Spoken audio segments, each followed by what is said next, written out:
Shalom, selamat pagi warga kerajaan. Sangat bersuka cita bisa berjumpa dengan Anda kembali. Sukses ya hari ini. Bersama Yesus kita cakap melakukan segala perkara. Dan pagi ini saya akan pergi mengunjungi jemaat Tuhan yang ada di kecamatan atau di desa Trimus Pasari.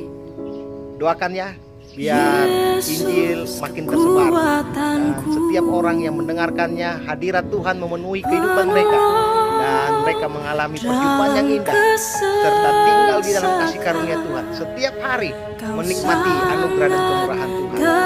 Bersukacita pagi ini sebab hari ini memulai bersama dengan Yesus, dan dengan Yesus kita cakap menanggung segala perkara. Terima kasih. Saatnya akan berangkat ke Trimus Pasari dan mari kita bersama-sama mengikuti perjalanan. Apapun yang terjadi dalam keadaanku, sukacitaku hanya di dalam. Kita akan pergi bersama-sama dan kita saksikan perjalanan kali ini, perjalanan yang luar biasa. Pagi ini saya sangat bersemangat karena ada sesuatu yang Tuhan taruh dalam batin saya mengenai cerita seorang pemuda yang bernama Yusuf. Tidak mudah mendapatkan visi Tuhan, melihat sesuatu yang besar yang saya percaya Yusuf sangat menginginkan tempat itu. Tapi dengan keadaan yang dialami, Tuhan tetap menyertai sehingga Yusuf mampu jiwaku bermegah. Oke, kita berangkat. Tuhan berkati perjalanan hari ini bersama Tuhan. Dalam keadaanku, sukacitaku hanya di dalam-Mu. Sukacitaku Tuhan tak ditentukan oleh keadaanku dan masalahku. Mari saudara kita berikan sukacita kita kepada Tuhan. Hatiku bersuka memuji nama-Mu, jiwaku bermegah. Ku angkat tanganku, apapun yang terjadi dalam keadaanku, sukacitaku hanya di dalam-Mu. Memuji nama-Mu, jiwaku bermegah. Ku angkat tanganku, apapun yang terjadi dalam keadaanku, sukacitaku hanya di dalam-Mu. Apapun yang terjadi dalam keadaanku, sukacitaku hanya di dalam-Mu.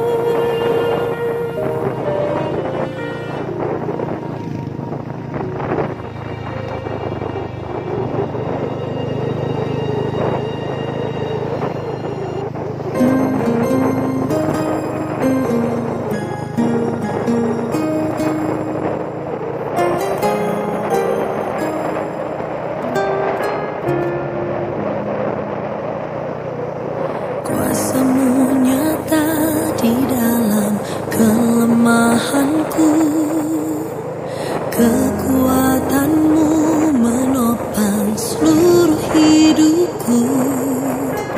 Dari mana datang pertolonganku?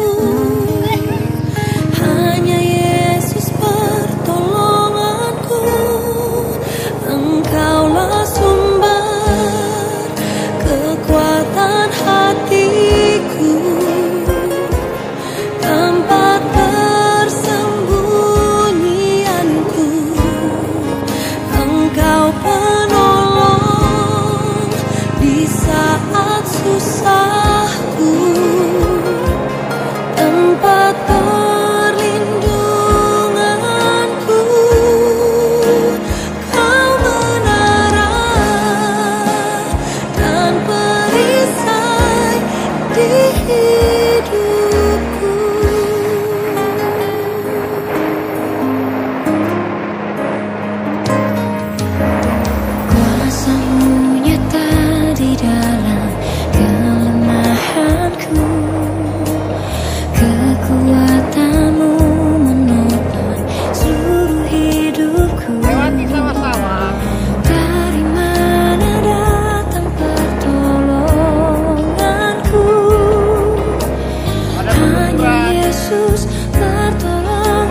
Engkaulah sumber kekuatan hatiku,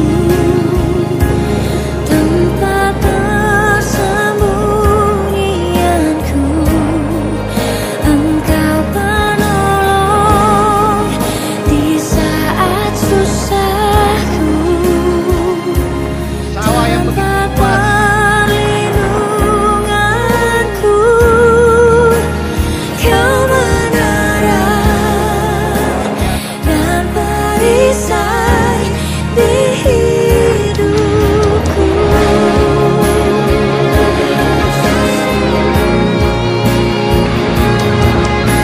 Kau perisai di dalam hidupku.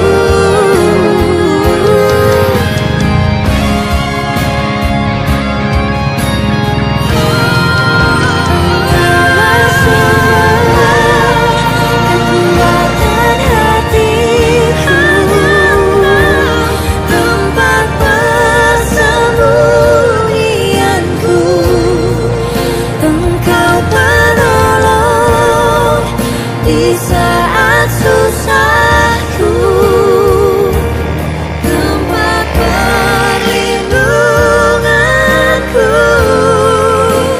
Kau menara dan perisai di hidupku. Wah, jalannya sekarang. Kau menara dan perisai di hidupku.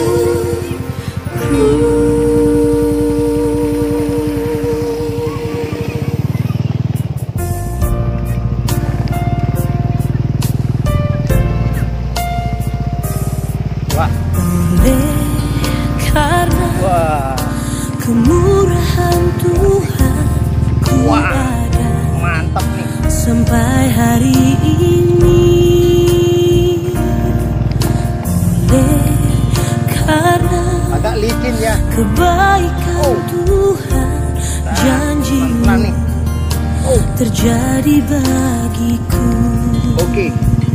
Kalau gitu kita Sembah Kau Tuhan, Awas dulu ya. ku mengangkat tanganku. Selamanya Kau ajaib bagiku. mobilnya.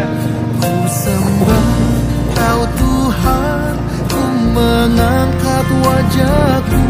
Selamanya Kau hebat bagiku.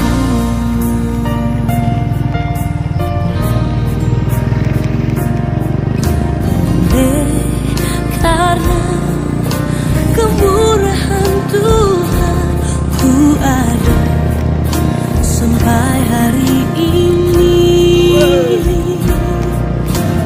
Oleh karena kebaikan Tuhan, janji-Mu terjadi bagiku. Ku sembah Kau Tuhan, ku mengangkat tanganku. Selamanya Kau ajaib bagiku. Ku sembah Kau Tuhan, ku mengangkat wajahku. Selamanya Kau hebat bagiku. Ku sembah Kau Tuhan, ku mengangkat tanganku. Selamanya Kau ajaib bagiku. Ku sembah Kau Tuhan, ku mengangkat wajahku. Selamanya Kau hebat bagiku. Ku sembah Kau Tuhan, ku mengangkat tanganku. Selamanya Kau ajaib bagiku. Ku sembah Kau Tuhan, ku mengangkat wajahku. Selamanya Kau hebat bagiku. Selamanya Kau hebat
Tuan Bas Samuel Malik. Yeah.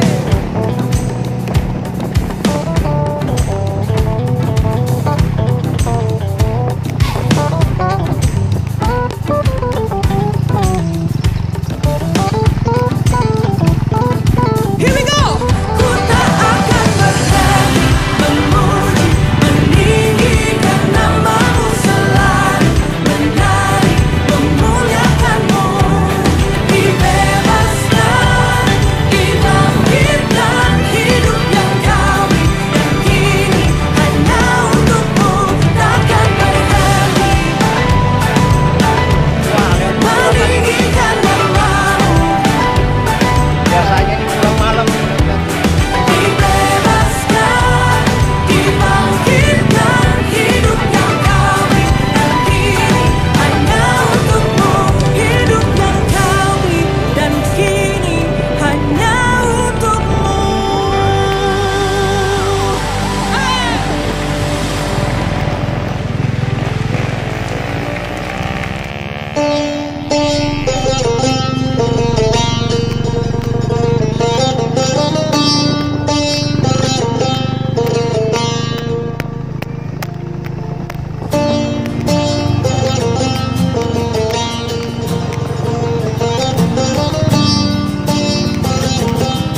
Ini kita sampai.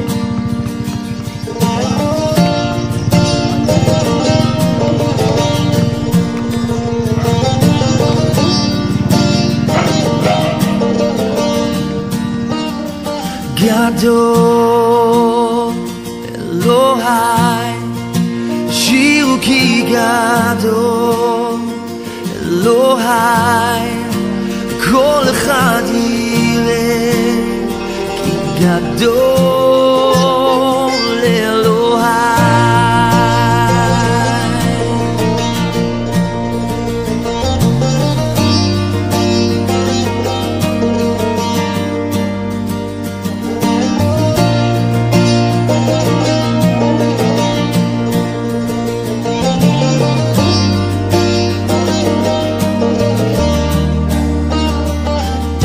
Shem eyal kol shem, otcha raui lehalel. Libi yashir ki gadol Elohai.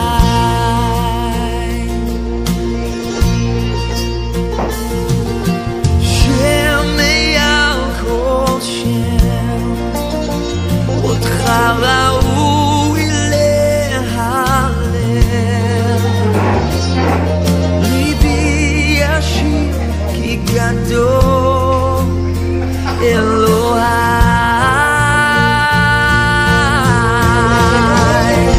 How great. Kami bersyukur karena Engkau telah mengumpulkan kami di sini untuk mengerjakan saudara kami yang sedang ingin mencari Engkau lebih dekat.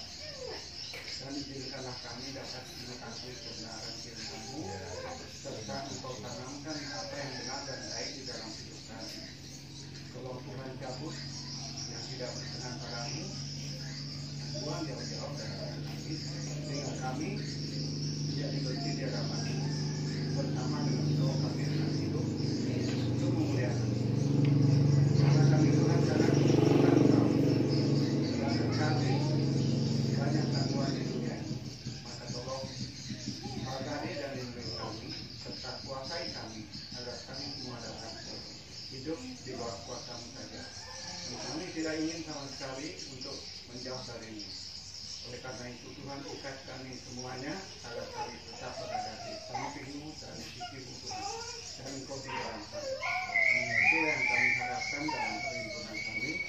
Kami ingin membicarakan masalah-masalah karunia-karunia dan kemurahan-kemurahan-Mu yang kami ingin rasakan dan nikmati di dalamnya. Nah, saat ini Tuhan, kami sedang menghadapi jalan pilihan atas. Sebelumnya Tuhan kami jamah, Tuhan sucikan dan berkati. Jadikanlah ini menjadi berguna di dalam hidup kami terlebih lagi untuk mendekati Engkau lebih dekat lagi. Tuhan, dan saudara kami yang telah mengingatkan ini, ya Tuhan berkati mereka dan balas dengan limpah kasih sayang, sehingga kuasa kami telah menyiapkan kasih dan rahmat hanya dari Tuhan. Terima kasih Tuhan, inilah permohonan kami di dalam nama Tuhan Yesus dan Juru Selamat kami. Haleluya. Amin.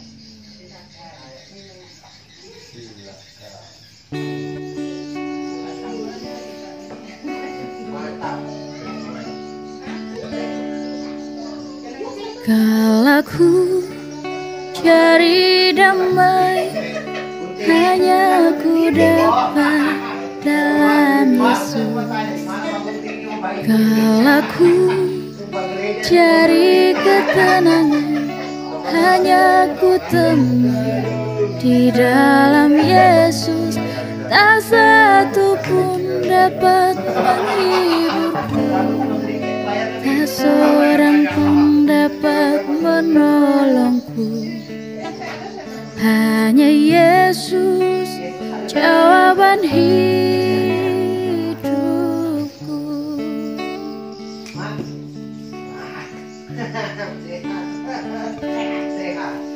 Kala ku cari damai, hanya ku dapat dalam Yesus. Kala ku cari ketenangan, hanya ku temui di dalam Yesus. Tak satu pun dapat menghiburku, tak seorang pun dapat menolongku. Hanya Yesus jawaban hidupku.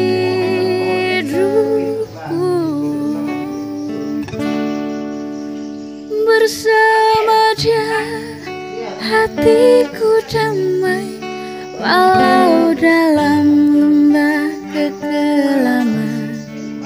Bersama Dia hatiku tenang, walau hidup penuh tantangan. Tak satu pun dapat menghiburku, tak seorang pun dapat menolongku. Hanya Yesus jawaban hidupku.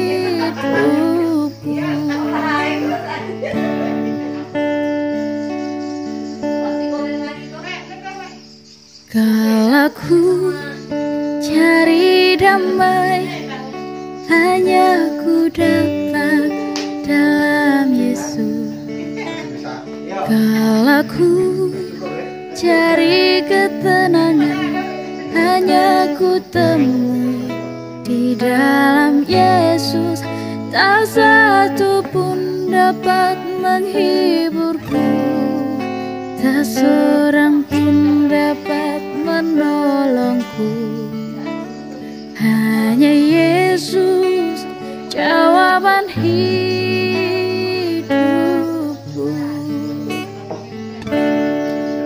Bersama Dia hatiku damai, walau dalam lembah kekelaman.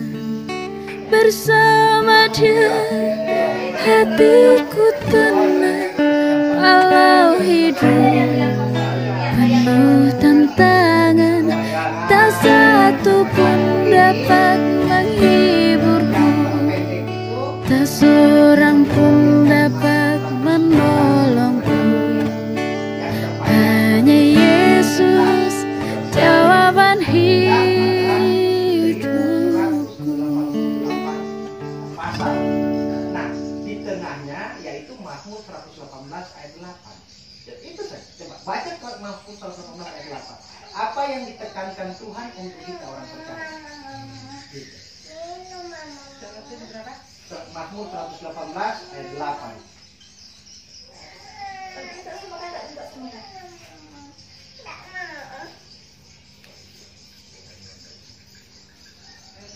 Iya. Lebih baik berlindung pada Tuhan daripada percaya kepada manusia.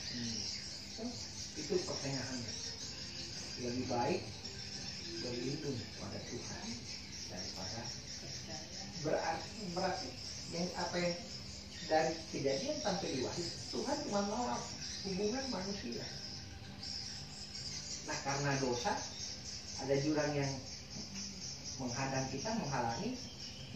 Masuk berapa?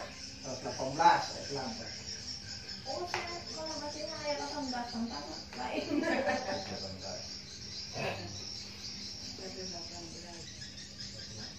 Yang sebelumnya cuma 2 pasal tuh, Mazmur 17. Yang sesudahnya berapa pasal? 176 pasal. Iya. Itu pun tidak sampai 191.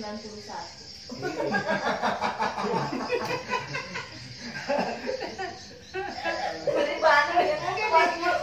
Tidak, tadi itu kan bilang Mazmur 90 ayat 1, Mazmur 91 ayat 1. 91 itu saya ingat. Iya, Mazmur 91 ayat 1. Bagi Mazmur yang saya ingat 91, 23, 1, senang ya favorit saya itu. Nah, kata itu saja, umpama kata apa? Tuhan adalah gembalaku, takkan kekurangan aku. Kita belajar dari satu ayat ini. Kan renungkan itu dalam bahasa Ibrani harga atau mater atau mengkomat kamit. Iya, komat kamit. Jadi kita seperti membiak hati dan Tuhan adalah gembalaku, takkan kekurangan. Apa tugas gembala? Mengembalakan dia apa tugasnya? Menjaga, melindungi, Pelihara, cari rumput, kasih makan. Tugas siapa? menuntun, Memandikan juga. bawa Nah. pulang, Iya, bawa masuk, bawa keluar. Itu kalian ada video yang saya nonton. Kalau bukan suara gembalanya, domba itu tidak akan keluar. Harus suara gembalanya. Makanya dalam Yohanes pasal 10, Tuhan mengenal kita menurut nama kita masing-masing.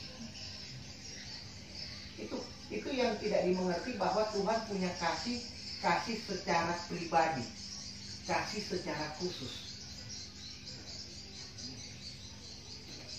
Jadi kapan saja, ibadah di mana saja, berdoa dalam keadaan apapun, kita bersuruh kepada Dia, kita berkomunikasi dengan Dia, di kebun, di taman, lagi masak di dapur, lagi nyuci pakaian, lagi baring-baring, tempat tidur, di mana saja. Kan Tuhan cuma mau itu.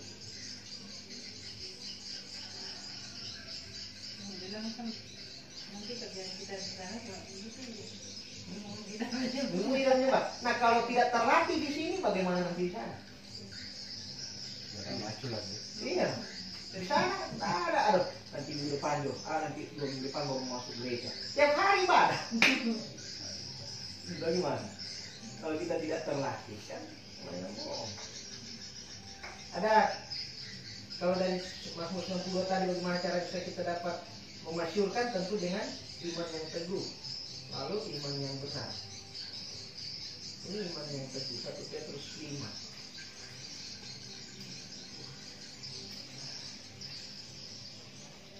Di sana ada saya dapat satu kata itu, kita juga sharing kemarin ini. Iya, 1 Petrus 5 ayat 9.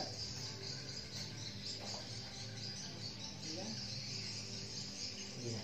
Tambah dia dengan iman yang teguh, Nah, sebab kamu tahu bahwa semua saudaramu di seluruh dunia menanggung penderitaan yang sama. apa iman yang teguh? Cuma apa yang selama ini kita ketahui tentang iman yang teguh? Kalau kita baca ini ayatnya itu kan gembalakanlah kawanan domba. Ini bukan tanpa sengaja ya.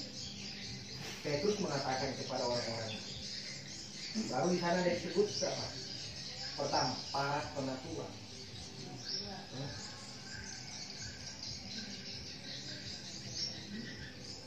Baru.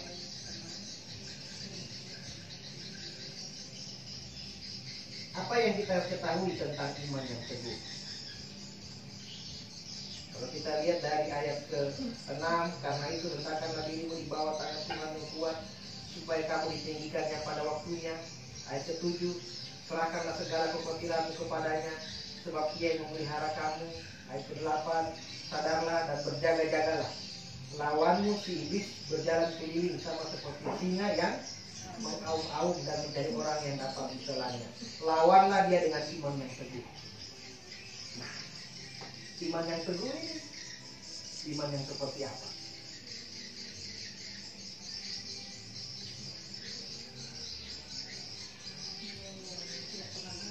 Tidak pernah goyah, bagaimana caranya tidak mau goyah? Hah? Firman Tuhan. Pakai firman Tuhan. Lawan Lawan Tuhan Yesus juga waktu dicoba ada yang tertulis. ada yang tertulis. Berarti tidak bisa setiap hari tidak tanpa firman. Nah, jadi harus kembali ada ini, ada firman. jawab dengan firman aja. Manusia bukan cuma hidup dari roti saja, melainkan dari firman yang keluar dari Ada cobaan apa-apa, firman. Bersyukur dalam segala hal. Kan firman itu. Ada orang yang mengkhianati kita, ya ayat mengampuni, ke-5 firman. ayat ke-7 kan karena ayat ke-6, karena itu rendahkanlah dirimu di bawah tangan Tuhan yang kuat, supaya kamu ditinggikan pada waktunya. Itu apa? Menyerahkan diri kita menjadi tawanan roh tadi. Hah? Kita menjadi tawanan roh, menaklukkan pikiran kita pada pikiran Kristus. Jiwa kita sepakat kepada roh, kembali kepada firman. Waktu orang mengalami kekurangan, saya berkata, saya mengalami kelimpahan. Iya. Waktu ada wabah penyakit, saya berkata, dari kelezatan malam, dari panah api si jahat, Tuhan melindungi saya. Saya juga Mazmur 91 dari corona. dari iya, kembali kepada itulah iman yang teguh. Iman yang bukan diusahakan dari kekuatan kita, tetapi iman yang iman yang kembali kepada kebenaran dan tetap memperkatakan. Makanya melepaskan pandangan kita, Bisa iman. mengarahkannya itu kepada Tuhan. Itulah iman yang teguh. Melepaskan semua kekuatan kita dan kita bersandar kepada Tuhan. Itulah iman yang teguh. Yang kita percaya bahwa ketika kita setiap hari kita mulai bersama dengan Yesus, pekerjaan kita serahkan ke tangan Dia, kita menerima kemurahan-Mu yang tidak kita upayakan, maka segala sesuatu yang kita jamah pasti berhasil, dan dimanapun kita berada kita jadi benar. Oh, ini situasi lagi tidak baik kan, umpama curah hujan terlalu tinggi, hasil panen dan sebagainya, tapi kita ada di sana, kita menjadi berkat. Lawanlah dengan iman yang teguh, karena sebelumnya ada yang bilang, serahkanlah segala kekhawatiranmu. Baru dia bilang seperti singa yang mengaum-aum. Kekhawatiran itu auman setan. Kekhawatiran itu auman setan, auman si iblis. Iya. Dia seperti singa yang mengaum. Kan iblis singa yang dikalahkan, musuh yang telah dikalahkan, singa ompong, cuma besar suara. Dipengaruhi dalam hati. Iya. Pengaruhi dalam pikiran. Baru kita belajar setiap hari bicara tentang iman yang teguh, yaitu menaruh pengharapan di tangan Tuhan yang kuat. Makanya dia bilang, rendahkanlah dirimu di tangan Tuhan yang kuat. Menaruh pengharapan di tangan Tuhan yang kuat, bersandar pada kemampuan Tuhan, dan mengetahui kemauan Tuhan dalam hidup kita. Kita tahu, oh Tuhan mampu membangkitkan orang mati. Tapi Tuhan mau nggak menghilangkan jerawat di pipi? Ya kan? Tuhan mampu membangkitkan orang mati. Tapi kita bertanya, Tuhan mau nggak hilangkan jerawat di pipi? Tuhan, saya buruk rupa Tuhan. Saya penyebabnya. Tuhan akan bilang kan, wajahku akan menyinari wajahmu, kemuliaanku akan beserta dengan engkau. Nah, Tuhan, saya masalahnya. Kenapa? Saya terlalu lemah. Tuhan bilang, aku adalah kekuatan bagimu, dan kekuatanku akan menyempurnakan hidup. Kembali kepada firman. Biar iman kita teguh. Tuhan, saya penyebab masalahnya. Saya terlalu sembrono, makanya hidup saya tidak penting. Tuhan bilang kan, kekuatan ada di tanganku, dan aku akan menjadikan engkau menjadi orang yang penting dengan cara dan waktuku yang tepat. Kembali kepada firman-Nya. supaya kita mempunyai iman yang teguh. Mustahil orang percaya tidak hidup dengan firman. Nah, itu dari awal selalu bilang kalau ada hamba Tuhan silakan terbuka. Tapi kalau dia bernubuat di luar daripada firman, ya minta maaf, pertanyakan dari mana. Sekalipun dia dibangkit dari ruang kubur lagi. Iya. Karena tidak ada orang yang hidup segala sesuatu yang diajarkan itu jauh dari firman ataupun keluar dari firman. Semua kembali kepada firman. Kekhawatiran bisa terjadi ketika fokus kita teralih dari pemeliharaan Tuhan. Kekhawatiran bisa terjadi ketika fokus kita teralih dari, nah, kekhawatiran ini tidak bisa ditutupi dengan usaha-usaha lahiriah kita. Di dalam Timotius kan ada ditulis, mereka beribadah secara lahiriah, mereka beribadah, tetapi mereka memungkiri kekuatan di dalamnya. Nah, kekhawatiran ini, waduh, yang penting saya masuk gereja, sudah, saya tidak khawatir 1 minggu, tidak bisa. Ya, kalau kita baca baik-baik itu di waktu Yesus dicoba di padang gurun, jika iblis ini dia mundur dan menunggu waktu yang tepat. Waktu kita ada di atas puncak, mengucap syukur hal yang mudah bagi kita. Dapat berpikir dengan tenang itu mudah bagi kita. Tapi coba kita ada di dalam lembah, saat di dalam cobaan, saat dalam godaan, di situ iman kita kayaknya sedang goyang. Ya, kayaknya sedang diuji, nggak tahu goyah tetap bangkit, taruh masnya hasil beli kita tahu masing-masing. Tapi di situ saatnya kita kembali kepada firman. Tuhan yang ada di atas gunung sama dengan Tuhan yang ada di dalam lembah. Karena kan dia bilang di Mazmur 23 tadi, sekalipun dalam lembah kekelaman, aku tidak takut bahaya. Sebab bisa. Takut kan khawatir, cemas, garam dan tongkat. Dan itu hanya dilewati. Dan ini firman berterikat ini. Kalau kita jadi kekhawatiran ini tidak bisa kita tutupi dengan usaha lahiriah kita, karena kekhawatiran itu terjadi di dalam dunia roh. Kekhawatiran itu terjadi dalam dunia roh. Makanya firman bilang, serahkanlah segala khawatir, sebab Allah yang memelihara hidupmu. Hiduplah di dalam kasih karunia dengan memandang masalah hanya bersifat sementara. Itu di ayat selanjutnya. Coba lihat. Ayat 10. Dalam 1 Petrus 5 ayat 10.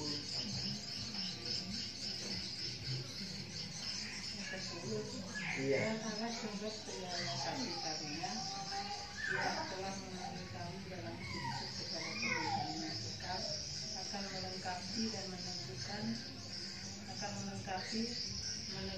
menguatkan dan mengokohkan kamu supaya kamu menderita seketika lamanya. Ya. Jadi, dan Allah sumber segala kasih karunia yang telah memanggil kamu dalam Kristus kepada kemuliaan yang kekal, akan melengkapi, menguatkan, meneguhkan, menguatkan dan mengokohkan. Di mana usaha manusia itu?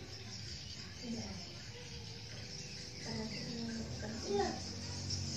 Itu bersandar kepada Tuhan, menaruh pengharapan kepada Tuhan.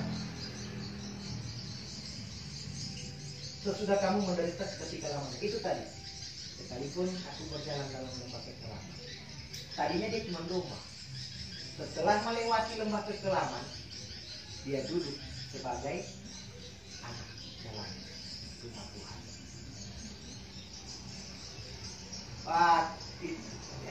Kan sudah pernah kita bilang juga, sebuah permata kalau tidak melalui gesekan tidak akan mendapatkan nilai yang terbaik toh. Tapi ini harus kita tahu dulu supaya ketika sekarang kita semua mengalami hal yang sama kok. Resesi ekonomi, terus relasi dengan yang di luar terputus, semua kita alami. Tapi berdirilah, lawanlah dengan iman yang teguh. Ini orang yang pintar tentang di kesehatan, di ekonomi, sekarang masih berandai-andai. Ya, pengetahuan kan, berandai-andai. Tapi coba kita yang ada, kita percaya kita di dalam Tuhan. Kita nggak tahu sesuatu yang akan terjadi di hari depan. Tujuannya cuma satu kan. Bagaimana supaya kerajaan kegelapan menguasai dunia ini. Tapi kita kan sudah merdeka di dalam Kristus. Makanya kita dapat melawan dengan iman yang teguh. Kalau kita tidak kembali kepada firman, ya mungkin kalau minggu depan kita bergereja, saya kata nanti mungkin bagaimana pengaturan, mungkin sore kita bisa kumpul-kumpul di sini, terserah. Ya. Karena kita kayak kemarin saya telepon, kalau tidak mengingat satu hari tidak segar badan. Nah, kalau banyak satu orang saja sudah luar biasa. Walaupun tidak langsung, biasa banyak telepon masuk kan. Kayak gitu. Ya, karena itu memang kesukaan tuh. Dan kita berbicara bukan sesuatu yang bersifat omong kosong atau omong belaka. Itu benar firman Tuhan. Kenapa cuma kan ada orang hidup kata sih. Iya. Baru kan kita setiap hari kita konsumsi dia. Atau kita menjadi Injil. Setiap pagi kita makan roti dan air hidup itu. Yesus. Hari ini saya berjalan dengan Tuhan. Kemarin saya dapati Tuhan bicara, Tuhan tidak hadir dalam hidup saya untuk menyatakan kesalahan, tapi Tuhan hadir dalam hidup saya untuk menyatakan kemuliaan. Kan beda. Jadi biar ketemu dengan siapa di jalan, tak, Tuhan mengasihi. Karena saya sudah menerima kemuliaannya. Maka saya bisa mengimpartasikan kemuliaan Tuhan. Salah satunya itu yaitu mengasihi. Nah, coba kita tidak menerima, mana bisa mengasihi, mana bisa memberi.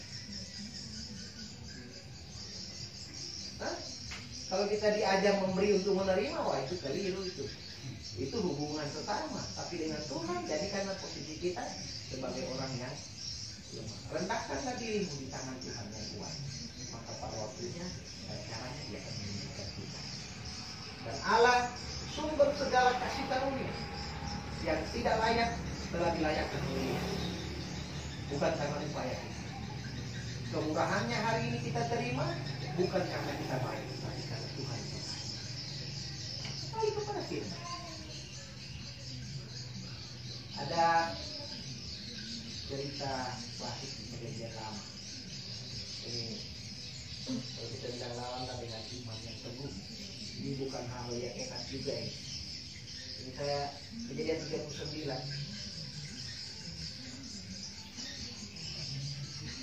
Nah, sebelum masuk di kejadian 39. Jadi kira-kira bisa dapat rema ya, tentang iman yang teguh.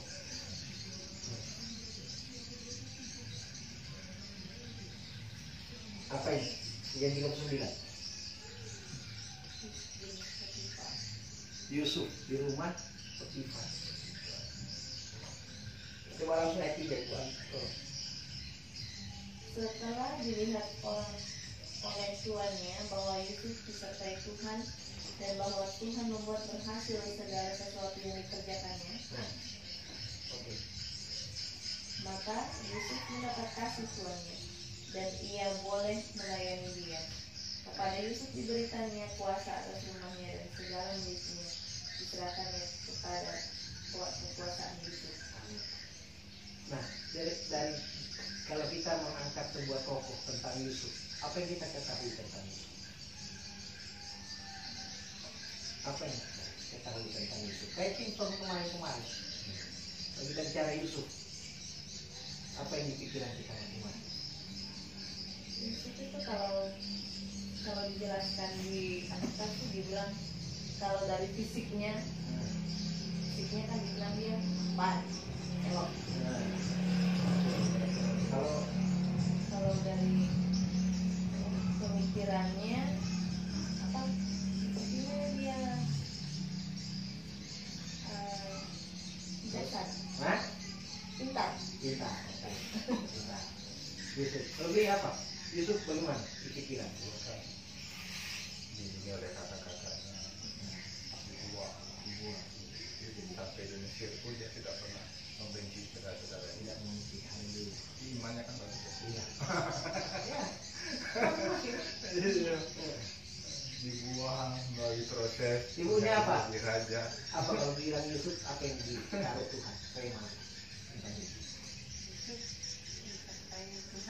disertai Tuhan. Jadi saya bapaknya. Kalau selama ini setahun Tahu itu berhikmat. berhikmat. Ingat yang lebih dari segala yang ada oleh orang. Ya. Kalau saya Yusuf itu kalau dibilang dia berhikmat, Yusuf bagi saya adalah sarjana ekonomi pertama di zaman kita. Cuma dia tahu menangis, yang lain dia tahu menangis. Dia memang pasti ceritanya kan cuma Yusuf yang tahu menangis. Nah, tapi itu hal yang indah dalam hidupnya Yusuf. Kan hal yang indah. Nah, kalau saya belajar saya nggak mau nanti hal yang indah. Saya mau lihat dulu bagaimana dari awalnya. Hanya sebentar saja dia dalam pelukannya bapaknya. Kemudian ternyata itu membuat saudara-saudaranya menjadi iri. Jubah yang terbaik kan diberikan kepada Yusuf. Lalu kakak-kakaknya menjadi iri. Karena dia menjadi mandur. Seakan-akan dia menjadi mandur bagi saudaranya. Bisa dibayangkan diambil jubahnya terus dibuang ke dalam sumur. Oke, namanya 15 kasih karena tidak langsung dibunuh oleh saudaranya.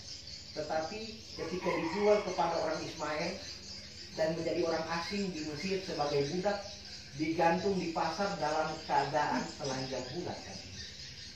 Bisa bayangkan seorang Yusuf yang kita bilang tadi berhikmat, kita bilang tadi baik hati, Jadi raja. jadi raja, Padahal melalui proses. pintar, tapi lihat. Tapi sebelumnya sudah punya visi yang dari Tuhan. Matahari, bulan, bintang akan menyembah Engkau. Iya. Nah kalau hari ini juga kita bilang jangan khawatir, Allah akan menyediakan seluruh kebutuhanmu. Pak, mana mungkin Pak kalau mendapatkan jalan. Biasa orang dunia kan begini, iya, berdoa-berdoa aja, mana ada beras yang dari lagi. Iya, kau usah kubantah yang orang begitu. Iya. Karena ya itu tadi, kita seagama tapi tidak seiman. Ya begitu Saya kan. baru-baru ini juga jalan. Kan kerja dengan Mbak Ika, dia menyanyi. Berkat hari ini sedikit sekali. Saya bilang, salah tuh Bu. Berkat hari ini sangat luar biasa. Makanya. Kenapa? Ibu, kalau dibilang waktu Mbak Putri Yolanda itu satu tabung oksigen itu cuma 4 jam dipakai, harganya 2 juta. Kita hidup hari ini sudah berapa jam? Kalau harus beli itu tabung oksigen, berapa juta yang habis? Nah, kalau saya beda. Makanya saya tidak pernah mau nyanyi lagu itu kan. Mungkin seperti itu. Iya, coba kita pucuk paling tahu itu. Kalau pancing ikan. Kalau cuma umpan cacing, paling kesak, paling tinggi mau jahit. Untung-untungnya nongolan, lele, bersyukur. Makanya jangan pakai nama itu. Persembahan kami sedikit sekali, Tuhan curahkan berkat-Mu yang besar. Mana sama? Tidak bisa. Order di motor tidak bisa dipakai mobil. Ya tak? Kira-kira bagaimana? Inilah kita bilang kita memakai pengertian dengan benar supaya iman kita juga benar. Itu memberi kok mengaku lagi. Itu kalau ada ayatnya. ayatnya tadi, Dipadatkan. iya, dipadatkan, ditumpahkan, dicurahkan ke dalam ribuan kita kan, ukuran yang Tuhan pakai untuk membalas. Apalagi tadi bilang, rendahkanlah diri di tangannya Tuhan. Bukan itu, bukan merendahkan diri. Itu mengasihani diri itu. Merendahkan diri yaitu menaruh pengharapan kita ke dalam pengharapan Tuhan. Itu bukan merendahkan diri, itu mengasihi diri. Jadi kita dari ini kita bisa terbentuk pola pikir kita. Nah, pertobatan itu metanoia artinya perubahan pola pikir. Jadi pola pikir dulu berubah, baru karakter ditentukan dari pola pikir yang telah diubahkan. Jangan kita nyanyi, nggak setuju lagu ini nyanyi terus supaya karena orang bilang karena sebelah tidak tahu, yang juga saya tidak menyanyi, urusan dia tidak menyanyi, dia menyanyi. Saya menyanyi dia menyanyi, urusan saya juga. Kan yang paling paling on di dunia ini yaitu pura-pura bahagia.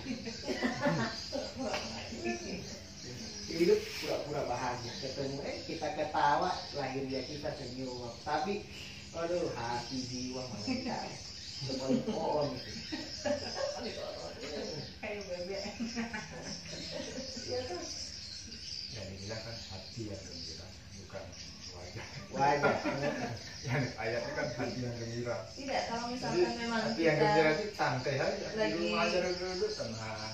lagi tidak enak hati, tidak bahagia, senyum pun ekspresinya pun tidak, Sulit. ekspresinya pun tidak dapat tuh. Kalau Tidak di sini sesuai. nggak gembira. Coba bayangkan kalau Nando bilang biar mau sampai enggak cembok kayak begini sampai kering-kering gigi.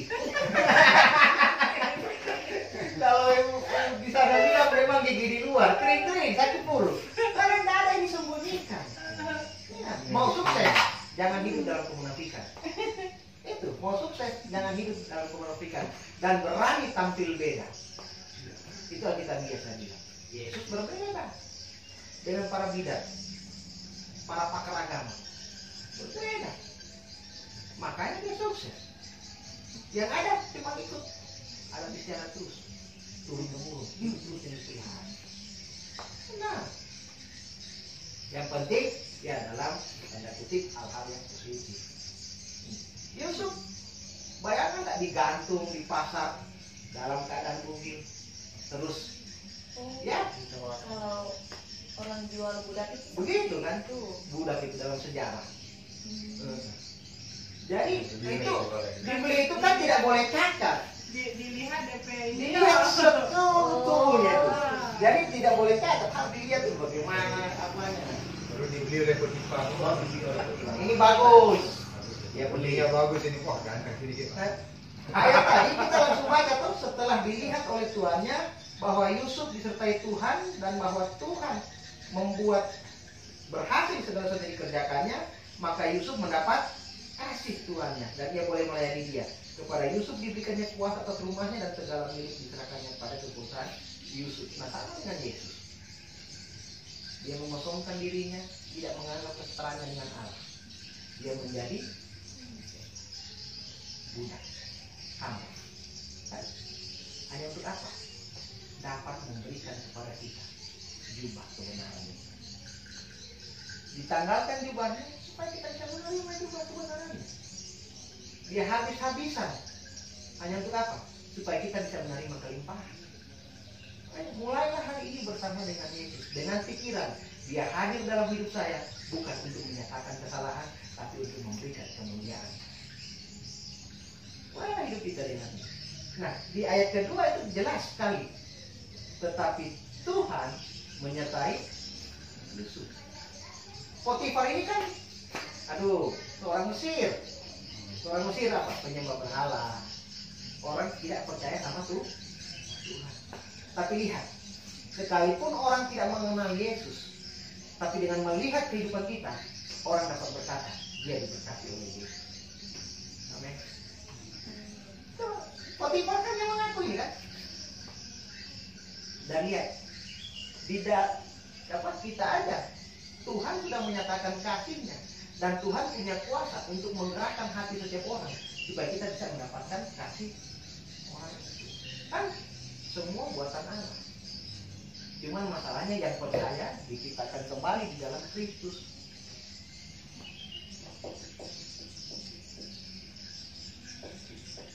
Bukan karena Yusuf hebat. Kayak selalu ditekankan, tetapi Tuhan menyertai Yusuf. Kalau dulu dibilang tuh roh Allah bersama dengan Simson. Nah, ini Tuhan menyertai Yusuf sehingga ia menjadi seorang yang selalu berhasil dalam pekerjaannya. Nah, apa ini? Kita khawatirkan hari ini. Itu tadi, yang kita jamah dengan kedua tangan kita pasti berhasil. Di suatu tempat ketika kita hadir pasti menjadi berkah. Betapa indah panggilan surgawi. Ini kita beranjak dari Filipi 3.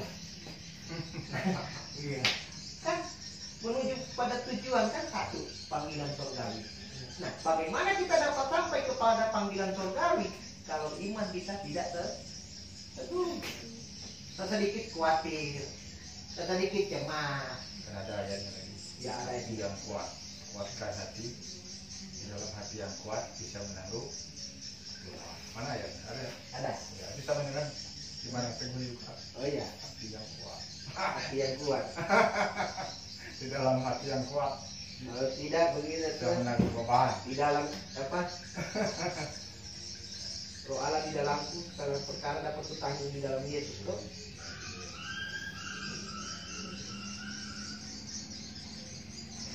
Jadi untuk belajar tidak ada ayatnya situ. Oh, yang mumpung Petrus ya, 1 Petrus 3 ya.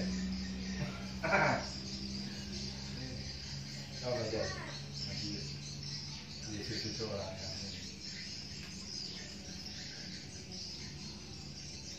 itulah kamu dipanggil. Kekhawatiran dalam hati membungkukkan orang, tetapi perkataan yang baik menggembirakan orang. Kuatkanlah hati, janganlah takut. Lihatlah, Allahmu akan datang dengan pembalasan dan dengan ganjaran Allah. Dia sendiri datang menyelamatkan kamu.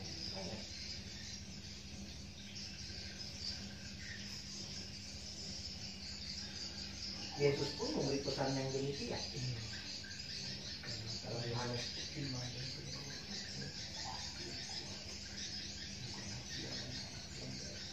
baru setelah dia baru mungkin dia menggali sumur di Mesir, sumur yang digali mata airnya diberkati oleh Tuhan.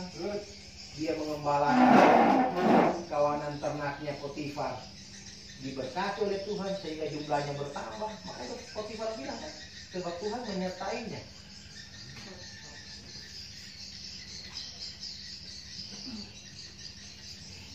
Jadi kita tidak perlu begini, saya mau melakukan sesuatu supaya orang boleh lihat tapi ini apa ini. Dengan Tuhan itu udah normal-normal saja, nggak usah abnormal. Normal-normal saja, nggak usah abnormal. Yang penting kita dengan Tuhan sudah enjoy. Orang mau nilai apa, orang mau bicara apa, urusan dia. Itu kan kata orang.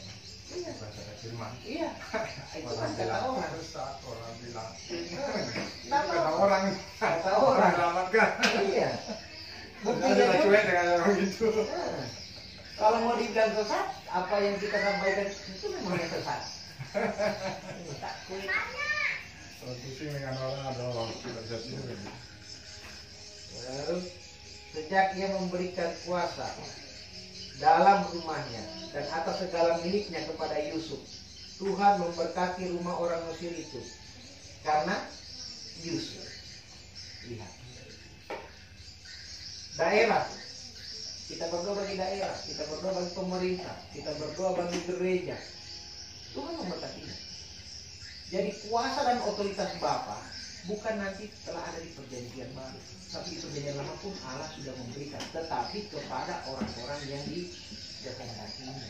Iya, masih terbatas. Terbatas toh. Habis Dan bicaranya. dia dapat pergi. Gitu. Seperti Simpson. Lalu dia tidak tahu, ternyata Roh Allah sudah meninggalkan dia. Dia pikir waktu dia mau berontak, dia bisa lepas dari jeratnya orang-orang Filistin, padahal sudah tidak ada lagi kekuatan pada dia. Nah, di situ dia bicara tentang kepekaan kita. Orang yang terlatih, dia peka mendengar apa yang Tuhan bilang kepada dia. Tentunya kembali lagi kepada firman. Baru sehingga berkat Tuhan ada atas segala miliknya, baik yang di rumah maupun yang di ladang. Segala miliknya diserahkannya pada kekuatan Yusuf, dan dengan bantuan Yusuf dia tidak usah lagi mengatur apa-apa pun selain dari makanannya sendiri. Adapun Yusuf itu manis sikapnya dan elok parasnya. Nah, yang jadi masalah pertama ini Hawa yang muncul lagi. Ayat berapa? Ayat 7 Selang beberapa waktu istri tuannya memandang Yusuf dengan birahi, lalu katanya marilah tidur dengan aku. Tante Poti. Tante Poti jatuh cinta sama Yusuf. Yusuf menolak dan berkata kepada istri tuannya, dengan bantuanku Tuhan pun tidak lagi mengatur apa yang ada di rumah ini, dan dia telah menyerahkan segala miliknya pada kekuasaanku. Bahkan di rumah ini dia tidak lebih besar kuasanya daripada aku, dan tiada yang tidak diserahkannya kepadaku selain daripada engkau, sebab engkau istrinya. Bagaimanakah mungkin aku melakukan kejahatan yang besar ini dan berbuat dosa terhadap Allah? Siapa yang memberikan dia pekerjaan, kepercayaan itu? Potifar. Tetapi Yusuf merendahkan diri di tangan Tuhan yang kuat. Apa dia bilang tadi? Bagaimana mungkin saya dapat berbuat dosa terhadap Allah? Karena Yusuf tahu kemanisan hati Potifar itu semua karena Tuhan.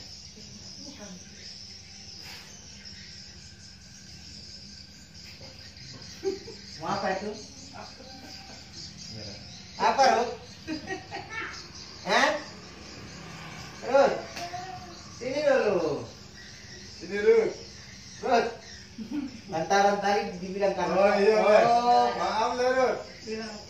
Baru ada kamera duduk di situ. Duduk di situ Itu dia. bapaknya bilang itu dia meraju. Sana.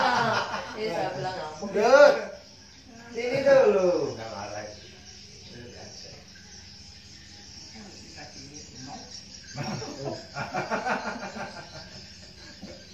Jadi dia minta ini dia habis tenggornya. Oh, jadi nggak mau dia tahu isi. Sana ada di termos. Masa sih? Beli sendiri aja. Oke. Sana ada. Masih ada di. Akhirnya Yusuf difitnah karena bajunya ditinggalkan di tangan perempuan itu waktu dia lari keluar kan.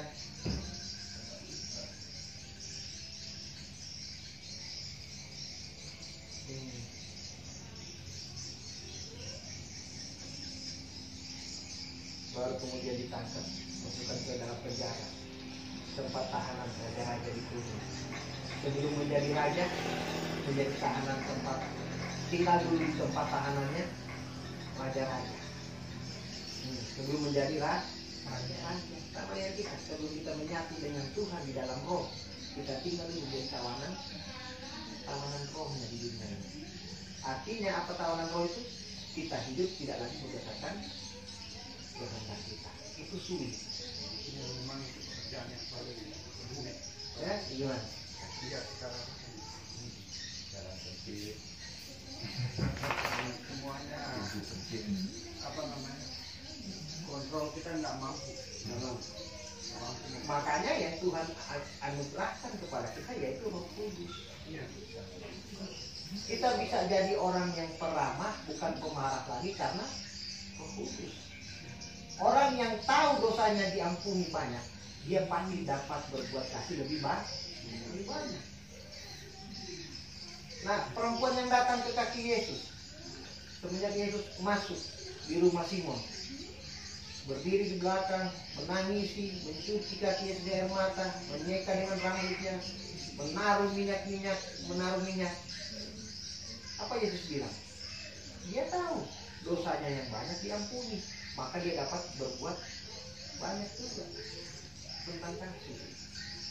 Nah, kalau kita cuma tahunya oh dosa kayak tadi Pak Mira, ada kayaknya ya kalau cuma yang kecil Tuhan ampuni deh, tapi kalau yang terbesar kayaknya Tuhan belum mau ampuni kan?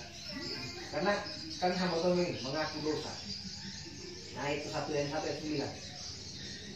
Jika engkau mengaku dosamu, maka Ia adalah setia dan adil, kan? Padahal ayat itu bukan untuk kita. Iya, itu diperuntukkan kepada mereka yang percaya kepada Injil Gnostik atau aliran Yudaisme. Kita orang percaya di dalam Kristus. Ini Dia coba. apa? Ini tadi Yudaisme. Yudaisme, iya. Dan adakah Injil mereka untuk kita? Beda. Yudaisme bukan Injil. Ayo itu. Dan kalaupun ada Injil kayak Gnostik itu, makanya dinamakan Injil Barnabas. Iya, Karena sampai ada dibilang Yudas Iskariot itu pahlawan. Kalau nyanda Yudas berkhianat, siapa keselamatan orang? Nah, iya ada juga yang bilang. Coba pemahaman itu muncul sekarang. Ditanya, harusnya bangga. Kan Yudas juga murid Yesus. Kalau nyanda dia yang berkhianat, siapa yang mau terima keselamatan? Itu kan pemikiran yang terlalu dangkal. Semua kuasa ditaklukkan di bawah kaki Tuhan. Tuhan bisa pakai siapa saja. Dari awal kan Tuhan sudah tahu. Yudas ini iblis kan.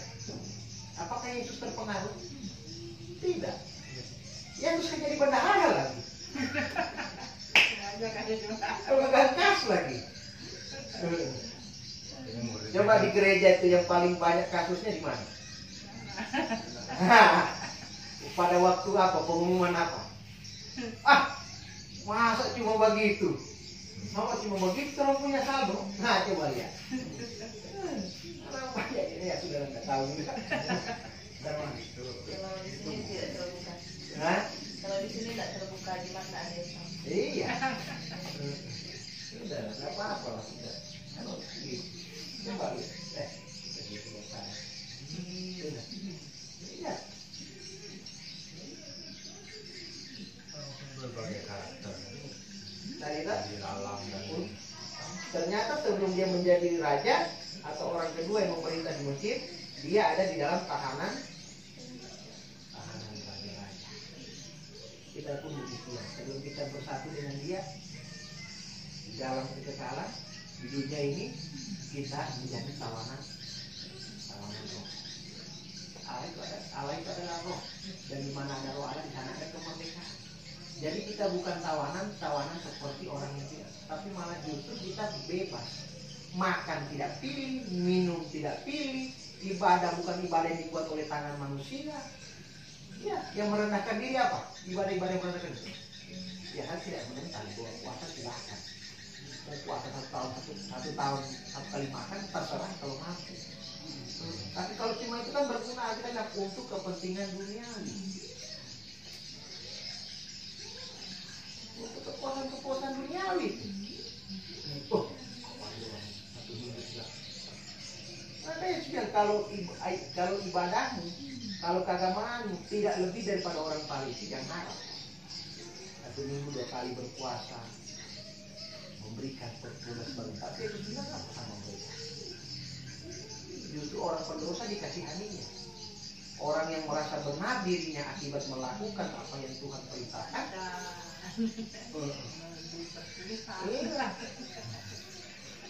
Lukas saja bilang 2 orang yang datang ke Bait Allah berdoa, yang di depan menyombongkan diri, yang di belakang merendahkan diri.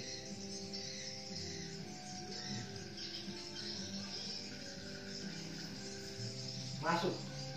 Akhirnya, apakah Tuhan tidak menyertai Yusuf? Tuhan tetap menyertai Yusuf, sekalipun di dalam penjara. Di rumah Potifar dalam keadaan yang baik, mengerjakan semua yang berhasil juga karena Tuhan. Di penjara pun Tuhan tidak meninggalkan Yusuf. Yusuf jadi kesayangan kepala penjara. Yusuf bertemu lagi dengan 2 orang sahabat. Dirumahkan di minum. Mimpi diartikan. Yang bebas siapa? Juru minum. Yang digantung juru makan, juru roti. 2 tahun berselang Yusuf dilupakan. Tapi apakah itu membuat Yusuf kecewa? Tidak. Setelah itu Firaun bermimpi. 7 yang kurus, 7 yang gemuk. Kemudian Yusuf yang mengakibatkan. Makanya dan Yusuf itu adalah ekonomi pertama mencatat oleh kita. Tidak ada nabi-nabi sebelum itu dan menimpa seperti Yusuf. Tapi ada satu hal yang kita mau belajar dari Yusuf ini. Itu saya sangat diberkati. Kejadian saya masih ini.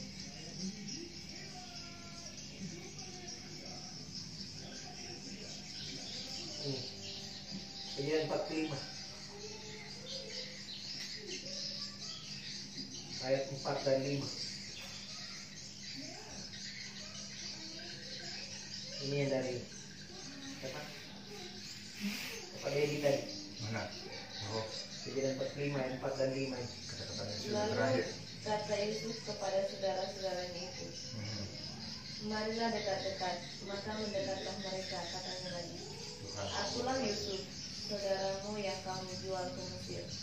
Tapi sekarang janganlah bersusah hati dan janganlah menyesali diri, karena kamu menjual aku ke sini. Sebab untuk memelihara kehidupanlah Allah menyuruh aku mendahului kamu. Sebelum perkataan Yusuf itu, Yusuf menerima sebuah nama yang dianugerahkan oleh Firaun kepada dia, yaitu diganti namanya menjadi apa? Safnah Panena. Safnah Panena. Bahasa Mesir Safnah Panena. Dalam arti bahasa Indonesia yaitu juru selamat dunia. Siapa dia? Yesus. Hari ini jangan menyesali diri, jangan bersusah hati. Apapun keadaan kita, datang sama Tuhan. Dia tergantung di kayu salib oleh karena dosa kita sebagai saya. Tetapi hari ini saya datang kepada Dia oleh karena kasih yang besar kepada saya. Tidak ada penghakiman, tidak ada penghukuman. Dia adalah juru selamat. Kematian Yesus untuk semua orang berdosa, terutama untuk yang percaya. Ini yang perlu. Kenapa kita harus takut? Harus bersusah hati, menyesali diri tentang apa yang terjadi di hari kemarin? Lupakanlah semua itu. Buang aja. Kembali ke Filipi pasal 3 tadi. Panggilan surgawi. Emang Pak, pada Yesus tidak pernah sakit hati menyesali dirinya. Padahal dia ada dari ibunya yang lahir hamil yang tanpa nikah. iya, baru sudah, nggak usah itu. Coba sejenak kita Pak, ya dan Yesus lahir di kandang domba. Di kandang domba Tidak lagi. di kandang domba. Kemudian datang orang-orang Majus mempersembahkan emas, kemenyan dan mur. Nah, hanya raja yang bisa bertemu dengan raja pada sejarah pada zaman itu. Nah, orang Majus ini bukan orang sembarangan. Iya. Karena mereka meneliti bintang yang akan menyatakan lahirlah seorang raja Yahudi. Jadi hanya raja bisa bertemu dengan raja. Tetapi apakah kemenyan, emas dan mur ada ditulis dalam Alkitab? Mamanya Maria pakai beli susu, pakai beli pempes. Tidak ada. Oke, terserahlah hamba-hamba Tuhan berapologet, mungkin pengajaran kemenyan berbicara ini, emas bicara ini, tapi Tuhan tidak usah. Yesus tidak pernah khawatir akan hidupnya. Karena dia tahu kehendak Bapa dia ada di dalam dunia. Sama dengan kita sekarang ini. Nah ini yang biasa itu tadi, makanya kita hilangkan bicara ini. Iya, kalau dia bekerja berbuat tujuh, mana beras menjatuh. Ini bukan bicara soal lahiriah. Bangsa Israel di padang gurun, baru mau tanam apa itu? Gunung batu begitu. Tapi Tuhan kasih angin timur, roti. Tiap pagi datang, yang mati apa? Bukan kelaparan, tapi karena kekenyangan. Manado bilang dia ada roh golojo. Iya kan? Ada roh golojo. Mau disimpan untuk besok musuh, karena besok ada yang baru lagi. Kesusahan sehari cukuplah, sebab besok adalah mempunyai kesusahan sendiri. Yohanes 15 ayat 15. Apa itu? Di luar aku kamu tidak dapat berbuat apa-apa. Masa benar itu yang kita ambil contoh yang biasa saja. Nggak bicara Yesus loh, lihat dia punya rumah, lihat dia punya tempat sembahyang. Bagaimana dengan firman? Di luar aku kamu tidak dapat berbuat apa-apa. Segala sesuatu kan sia-sia. Perut untuk makanan, makanan untuk perut, kedua-duanya dibiasakan oleh Allah. Tetapi tubuh untuk Allah. Sebab tidak tahukah kamu bahwa tubuhmu adalah baik Allah, dan di mana roh Allah tinggal, di sana ada kemerdekaan. Wow. Jadi itu ya kita. Bukan yang jadi budak terus. Nah, ini yang dikatakan ini bukan hanya perkataan ini, seperti itu. Yesus pun berkata demikian. Marilah kepadaku semua yang letih lesu dan berbeban berat, aku akan berikan kelegaan. Bebanku ringan dan kuku enak dipikul. Ini ayat ini sudah berubah dari cetakan tahun 60-an. Kalau cetakan tahun 60-an bisa mengatakan aku akan memberikan kelegaan. Nah, sekarang menjadi apa? Sama. Aku akan memberikan sentosa. Oh, tetap kelegaan. Iya, Cuman ada dalam terjemahan Alkitab lain itu disebut sentosa. Itulah perbedaannya. Dalam terjemahan bahasa Indonesia masa kini itu disebut sentosa. Tapi kalau terjemahan baru masih tetap Sama. semua damai, ketenangan. Nggak ada perubahan itu karena kan biasanya Hanya bahasa.